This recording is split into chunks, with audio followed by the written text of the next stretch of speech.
all in favor of selling the family cabin to Laughlin Development? Raise your hand. 15 hands rose. Carolyn Vance kept hers locked against her thigh. 15 to 1. The IAs have it. You cannot vote away a place that belongs to all of us, Warren. I refuse to accept this. Oh, please, Carolyn. You are one person. The family has spoken. Majority rules. You knew this was coming. Stop making a scene. The words landed like a gavel on uneven wood.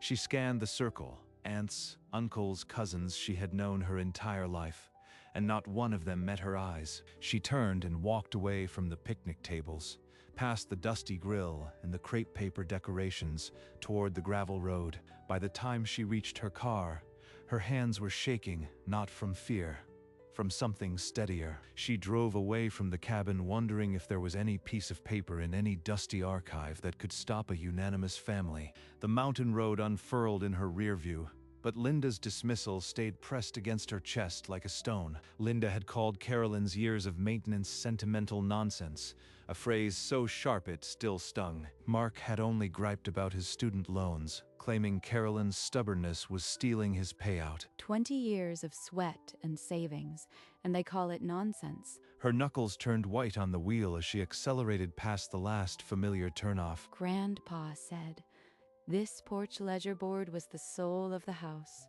He knew the family would fracture. She pulled over at the next gas station, typed county recorder into her phone, and studied the address. 40 miles south. She merged onto the highway without looking back. If there's a deed, a letter, a footnote, I'll find it and use it. By the time she reached the county seat, the sun was low and the courthouse was closed.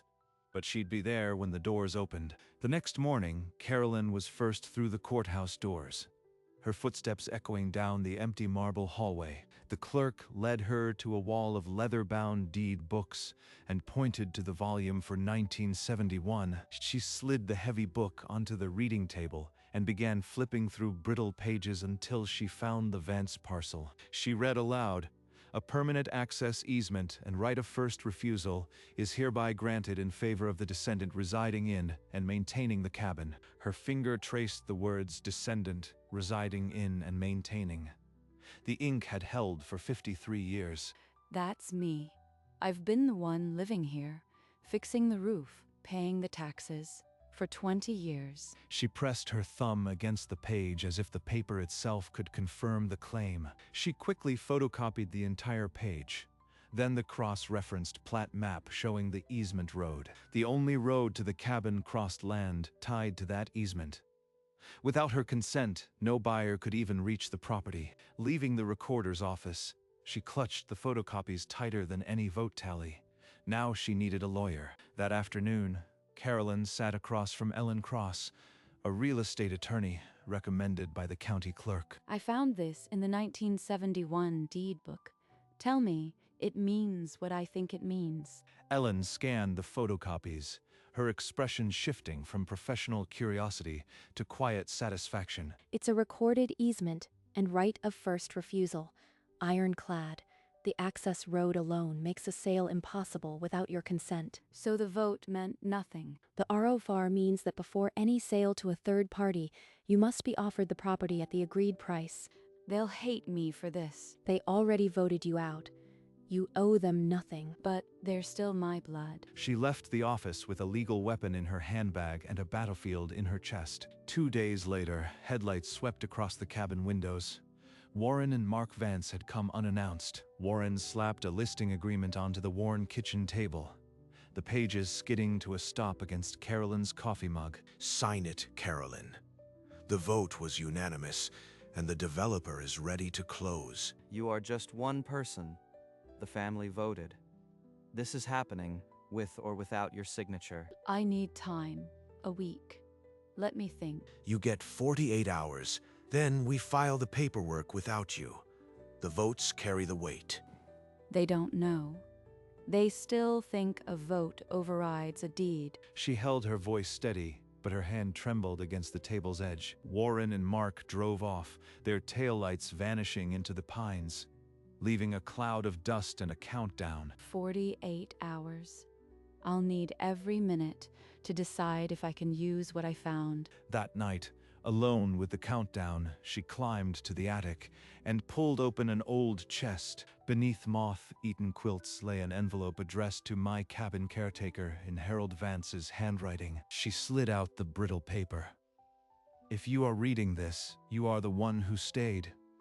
I built this cabin, but you kept it alive. I recorded an easement in 1971 because I knew the family would see this place as a paycheck. They'll vote to sell before my body is cold. Don't let them. He knew. He knew they'd sell the cabin before the funeral flowers wilted. She pressed the letter to her chest, and the grief she'd locked away finally cracked open. But when the tears stopped, she read the last line. You are not just a caretaker. You are the guardian. I am not one person. I am the one he chose. She folded the letter and slipped it into her flannel pocket, feeling a warmth that didn't come from the wood stove. Rising from the dusty floor, she walked toward the door. The countdown still ticked, but she no longer felt alone. Warren, I need that signed agreement in 72 hours. My financing window won't hold longer. If I don't have it, the deal's off. I'll get you the signature, Trent. The family is fully on board. You'll have it by Friday. He hung up and immediately dialed every relative, his voice carrying a panic that the vote hadn't. By noon, they gathered in his living room. Carolyn walked in last, the envelope of copies in her bag, her phone set to record. The developer needs a signature tonight, Carolyn. You are signing, or we change the locks on the cabin. You don't even have children to leave it to. The cabin should benefit the whole family, not rot under your sentiment. Just forge her signature, Dad. She's one person. The vote was clear. It's not like she'll sue. Carolyn's hand tightened around the phone in her pocket, the red recording light pulsing like a heartbeat. You'll have my answer before the 48 hours are up. Until then, stop threatening me. She turned and walked out, the family's shouts chasing her down the driveway. In her palm, the phone still recorded. Down the block from Warren's house, Carolyn pulled over and dialed Ellen Cross. Ellen, I recorded Warren threatening to change the locks. Mark said to forge my signature. Through the speakerphone, Ellen listened, the audio crackling with the family's threats. Witness intimidation, conspiracy, but the easement is what stops them, Carolyn. It's time. Will this destroy the family? They're my blood. Ellen. They destroyed it at the vote. Honor your grandfather. Send the notice. Carolyn looked at the photocopy of the 1971 easement, her thumb smoothing over her grandfather's legacy. Send it. Overnight to Warren, Linda, and Trent Laughlin. All of them. Ellen's printer, Word, the legal notice, citing the recorded easement and right of first refusal, spit out. Carolyn rested her forehead on the steering wheel. The line had been crossed. There was no going back. Before dawn, she drove to the Ridgetop Cemetery. The headstones were still gray with dew. She knelt at Harold Vance's grave and traced the chiseled dates with a trembling finger. I am keeping our promise, Grandpa. They voted, but your paper holds. The morning sun broke over the granite as she stood. The weight of what came next settled in her chest. From the cemetery gate, she dialed Ellen Cross. It's time. Mail the notices. Ellen dropped 3 certified envelopes into the mailbox, one to Warren, one to Linda, one to Laughlin Development. A 4th copy went to the county recorder, sealing the easement into the public record. By the time Carolyn reached the cabin, the notices were in transit. Now, they'll know the vote was never worth the paper it wasn't written on. The certified envelope landed on Trent Laughlin's desk like a grenade. What the hell is a 1971 easement? My title search just flagged a recorded right of first refusal. The deal is dead. Trent, there must be a mistake. I'll fix this. No, Warren. You said the title was clean. I am pulling out. You misrepresented the property. Warren's face drained. The $500,000 offer was smoke. He dialed Carolyn, his fingers shaking. Carolyn, what have you done? You've killed the sale. The developer just pulled out. I didn't kill it. A 1971 easement did. Read the deed, Warren. My grandfather thought ahead. No buyer can even reach the property without my consent. You'll regret this. I'll sue you for every cent you've never had. Carolyn set the phone down, her hands steady. 1,000 miles away, Warren Vance smashed his phone against the wall. Within the hour, the Vance clan reassembled in Warren's living room. The air was smoking with blame. You didn't run a title search before telling us to vote. Warren, you handed her the weapon. The easement is ancient. I'll sue. A judge will see it's ridiculous. Or we could visit the recorder's office and make sure the original deed gets lost. Accidents happen in archives. A younger cousin recoiled. I am not going to prison for a cabin, she said, grabbed her coat, and walked out. She wasn't the last. Stop acting like the victim, Warren. You are not the only one losing money here. I called the family attorney. We contest the easement on Monday. Anyone who doesn't back this is against the family. But the math was brutal. Legal fees would devour their savings. Carolyn's offer, buying them out at appraised value, had started to sound like an escape hatch. A middle-aged cousin waved the certified notice. She offered us cash. No lawyers. Some of us need money for the kids' tuition, Warren. You'd take her bribe? She stole this deal. The family attorney set the 1971 deed on the conference table. His verdict was plain. So, we can't sell without her blessing. The easement is permanent, and the right of first refusal blocks any deal. There must be a loophole. My father couldn't have tied our hands forever. This is a joke. I am not paying a lawyer to tell me I am broke. Mark shoved his chair back and left. The silence he left behind was heavier than his words. Linda didn't look at Warren. She only folded her arms and stared at the easement copy. That night, Carolyn's phone lit up. The first defector's voice was raw with fear. You want to sell your share to me? At appraised value? A pause, then a plea. I'd rather take the money than lose it all to lawyers. By midnight, 3 more relatives had called. The vote was vapor, and they knew it. The next day, Carolyn and Ellen finalized the buyout terms, appraised value for each share, 14 days to accept. She walked into the credit union and laid the cabin's deed on the banker's desk. This cabin's walls are my collateral now. Ellen mailed 14 certified envelopes. Carolyn recorded the RFR exercise that same morning. 2 envelopes came back, signed within days. One note read, "Sorry about Warren." Warren tore his copy in half. Mark threw his into the fireplace unread. Linda waited until Warren left the room, then slipped her signed acceptance into an envelope. Carolyn pinned a checklist above the kitchen table. 4 signed, 2 pending. Silence from the rest. They can't hold out forever. Legal fees are adding up. On day 14, half the shares were hers. Warren refused. Ellen drafted papers to force the sale of the holdout's interests. Desperate, Warren found a local investor willing to pay cash for Lakeview lots, no questions asked, but the buyer's title agent called 2 hours later. This parcel has a prior recorded easement and a right of refusal. The deal's dead. We'll clear it. Give me a week. The buyer wasn't patient. He threatened to report Warren for fraud. An hour later, Warren and Mark's car pulled up to the cabin. Their faces were grim. You want this cabin? Give us 50,000 extra. Now. Or we'll tie this up in court for years. You just tried to sell a property you don't own. Again. And you want me to pay you a bribe? Numb. You are killing us, Carolyn. You killed it yourselves. See you in court. She closed the door on their threats. Their only remaining move was surrender. 2 days later, Warren's attorney slid a single sheet across the table. Carolyn's buyout agreement. The alternative was a criminal referral. His hand shook as he gripped the pen. The same hand that had raised the vote 2 weeks earlier now signed its surrender. This isn't over. It is, Dad. I am done losing money. Mark snatched the pen and scrawled his name. The last holdouts, Linda, a silent cousin, added theirs. The page filled. All signatures collected.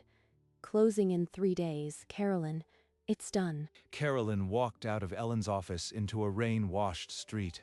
The weight of the past weeks finally unlocked from her shoulders. In her pocket, her grandfather's letter was still folded, its last line now her creed. You are not just a caretaker. You are the guardian. 3 days. Then the cabin is mine, legally and forever. She stood on the sidewalk, breathing in the clean, damp air. The vote was dead.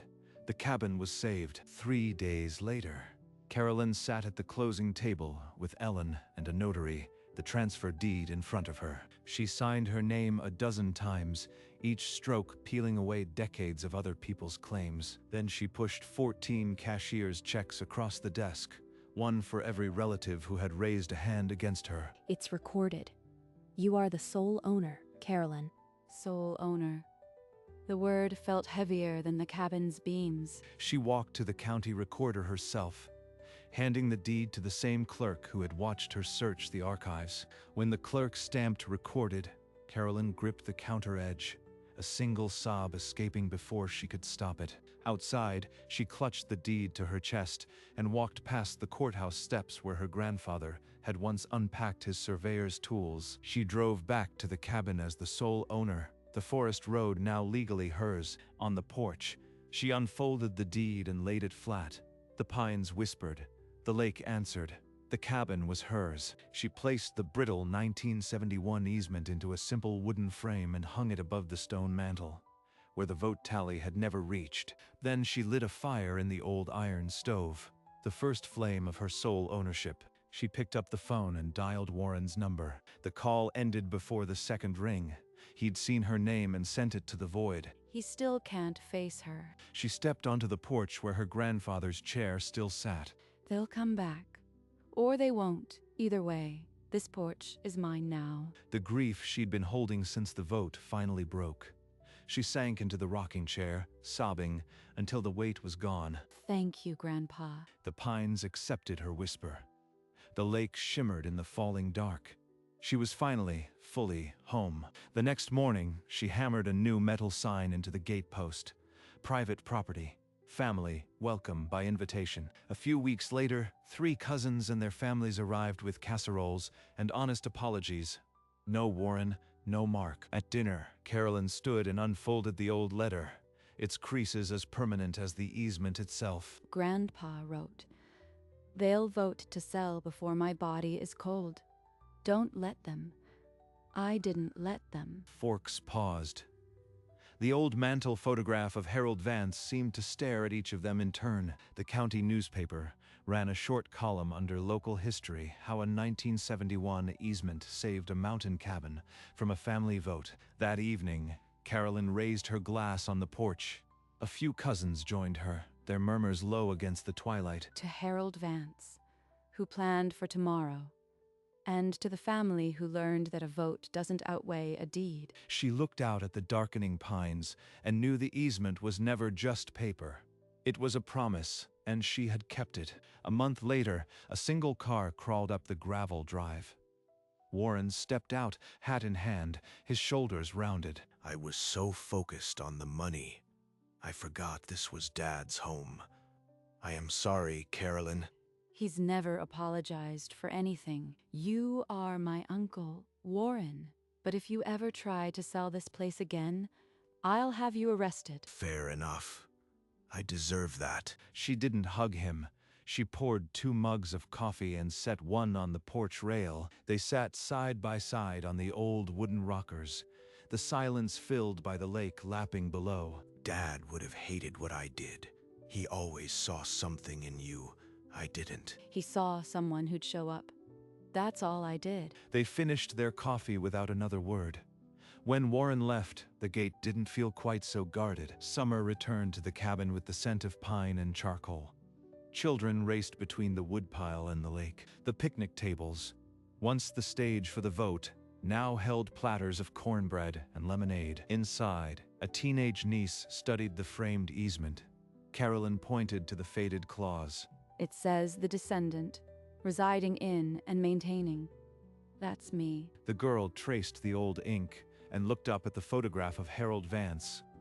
The lesson was absorbed in silence. The local historical society installed a small plaque by the gate. This cabin stands because one woman remembered a promise. Carolyn lit the stone hearth that evening, the flames catching on the kindling as steadily as her own resolve. On the mantel beside the easement, she had kept the reunion vote tally, a scrap of notebook paper with 15 check marks and 1 blank. It's just a scrap. A souvenir of a battle that never was. She turned the paper face down. The easement remained upright, its ink still holding against time. 1 year after the vote, Carolyn stood on the porch at sunset, the lake aflame with gold. A teenage cousin, a quiet helper, who'd started clearing brush, stood beside her, studying the easement copy. The girl asked how one person could have defeated a whole family vote. Because my grandfather didn't trust his own sons. He left a legal weapon, and I used it. Carolyn handed her the photocopy of the 1971 easement. The girl read the old legal language, then looked up and nodded. She understood. In that nod, Carolyn saw the future. The easement wasn't just a shield. It was a torch. She turned the copy over, revealing a penned note. "Keep this. Someday, you'll need it." Then they watched the sun dip below the pines, the cabin's lights flickering on behind them. The easement would protect the cabin for another generation. And now, someone else knew why. That spring, Carolyn painted the porch her grandfather had built, each stroke a quiet conversation with the past. She found a locked drawer in his old workbench. Inside, a single key and a note. For the guardian who stays. The key fit the cabin's original front door lock, the one he'd installed in 1971. She'd never known had a different key. She placed the key on the mantel, beside the easement and the photograph. The circle was complete. On the anniversary of the vote, she sat on the porch alone, the lake calm. No family, no conflict, just the wind and the pines. The easement hung inside, its ink still sharp. A reminder that sometimes the strongest vote is a piece of paper recorded before the fight began. You are not just a caretaker. You are the guardian. As darkness fell, the cabin's windows glowed like a promise kept. Harold Vance's gamble had paid off. The vote that tried to sell it had become a story told around its own fireplace. And the 1971 easement, yellowed, brittle, unbreakable, remained the only vote that ever mattered.